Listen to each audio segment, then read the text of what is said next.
Programang ito ay rated SPG. Striktong patnubay at gabay ng magulang ang kailangan. Maaaring may masiselang tema, lengguwahe, karahasan, sexual, horror o droga na hindi angkop sa mga bata.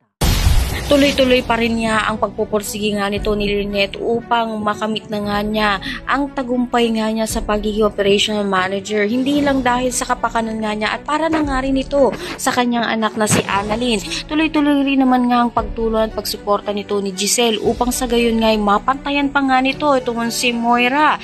Kaya naman magkakaroon nga ng isang presentation nga itong si Lynette at lahat nga ng board members ay na-impress nga dito nga kay Lynette dahil sa galing at talino na nga rin nga nito. Nabighani naman nga lalo ito nga si Doc Benitez dahil nga sobrang galing nga nito ni Lynette sa kanyang presentation. Subalit labag pa rin nga sa loob nga niya paghihiganti nga nito kay Moira dahil madumi nga raw ito na maglaro. Subalit paano na nga lang kapag nalaman nga niya na kasabwat naman itong si Doc Benitez kay Moira at kay Zoe na itago ang katotohanan na hindi naman talaga tunay na anak nga nito ni Doc Robert itong si Zoe.